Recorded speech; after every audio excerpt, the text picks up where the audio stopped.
আসসালামু আলাইকুম ওরহমতুল্লাহ। তান্ত্রিক মহাগুরু চ্যানেলের পক্ষ থেকে স্বাগতম। আজ এমন একটি বিদ্যা আপনাদের সামনে দিয়া দিলাম, এমন একটি নকশা আপনাদের সামনে দিয়া দিলাম, যে নকশাটির মাধ্যমে দুইটা ব্যক্তির মধ্যে অবৈধ সম্পর্ক থাকলে, পরকীয়া থাকলে বিচ্ছেদ করাইতে পারবেন। তাদের মধ্যে ঝগড়া লাগাইতে পারবেন, ফাসাদ লাগাইতে পারবেন। আজ এমন একটি বিদ্যা নিয়ে আসলাম, এমন একটি নকশা নিয়ে আসলাম, দুইটা ব্যক্তির মধ্যে বিচ্ছেদ লাগাইতে পারবেন। তারা একজন অপরজনকে দেখতেও পারবো না।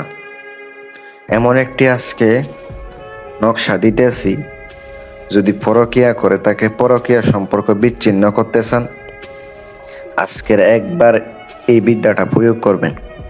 আজকের দেওয়া নকশাটি একটা বার কইরা দেখেন না, মহান আল্লাহ পাকের অশেষ রহমতে যদি আপনার ঈমান আমল ভালো থাকে, বিশ্বাস থাকে, বিশ্বাসের নাম ঈমান, যদি পরিপূর্ণ বিশ্বাস থাকে এই তদবিরের উপরে, তদবির কিছুই করতে পারে না, শুধু আল্লাহর উপর ভরসা রেখে কাজটা করতে হবে।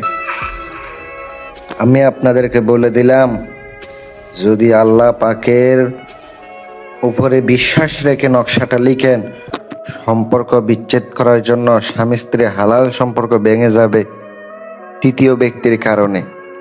এই তৃতীয় ব্যক্তিকে সরিয়ে দিতে পারবেন আজকের দেওয়া এই নকশার মাধ্যমে। তারা আস্তে আস্তে একজন অপরজনের কাছ থেকে সরে যাবে, একজন অপরজনের কাছ থেকে দূরে চলে যাবে, বিচ্ছেদ হয়ে যাবে, তারা আলাদা হয়ে যাবে। মহা শক্তিশালী নকশা নিয়ে আসলাম। যারা দেশ এবং দেশের বাহির থেকে কাজ করাইবেন যোগাযোগ করবেন। কিছু কিছু ভাইয়া আমারে ফোন দিয়া কয়, ভাই কাজ কইরা দেন। ভাই আপনি খরচ দিতে না পারলে, টাকা দিতে না পারলে আমি কাজ করুম কেমনি?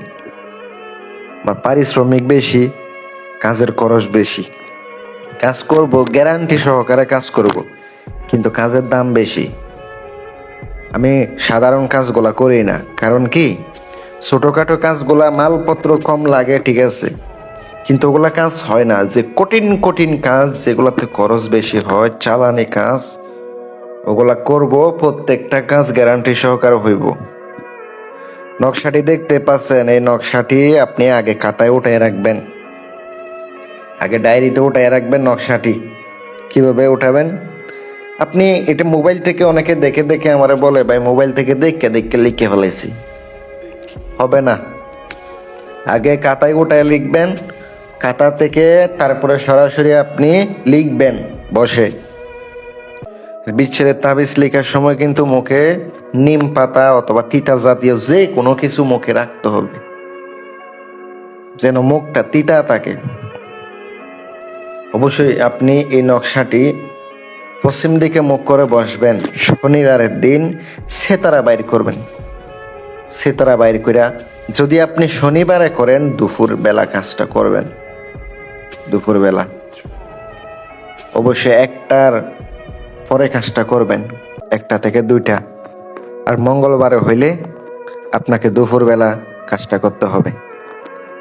আমি আপনাদেরকে বললাম, নকশাটা লিখার পরে নকশার নিচে দুইটা ব্যক্তির নাম, দুইটা ব্যক্তির মায়ের নাম, বাবার নাম লিখে নেবেন। অমুকের কন্যা অমুকের সঙ্গে অমুকের পুত্র অমুকের বিচ্ছেদ হোক, ফারাক হোক, জোদাই হোক, এটা লিখে দিবেন। নকশাটা 3টা লিখিতে হবে। এটা আমার ডায়েরিতে বলা আছে, মাত্র একটা নকশা লিখে নকশাটা সামনে রেখে দিয়ে আগরবাতি ধূপ জ্বালাইয়া, পেঁয়াজের শুকলা রসুনের শুকলা জ্বালিয়ে দুর্গন্ধ জাতীয় ধোঁয়াটা যেটা উড়ে ওইটার উপরে ধরতে হবে, আর একটু আতর লাগাই দিতে হবে নকশাতে। তারপরে এই নকশাটি পেঁচাইয়া লাল সুতা দিয়ে পেঁচিয়ে শক্ত কইরা পুরনো কবরের মধ্যে পুঁতে দিলে দুইজনের মধ্যে বিচ্ছেদ হয়ে যায়। কিন্তু সাবধান, পুরনো কবরের মধ্যে পুঁততে গিয়ে কিন্তু আপনার অবশ্যই একটু পুঁততে হবেন না, আধা হাত গর্ত কইরা নিঃশ্বাস বন্ধ কইরা পুঁতা দিবেন। যারা কবিরাজ ভাইরা আছেন তারা তো জানেনই কবর কিভাবে জাগ্রত করতে হয়, কবরের রুহু কিভাবে জাগ্রত করতে হয়। অবশ্যই মনে রাখবেন, জাগ্রত কইরা কাজটা করে চলে আসবেন।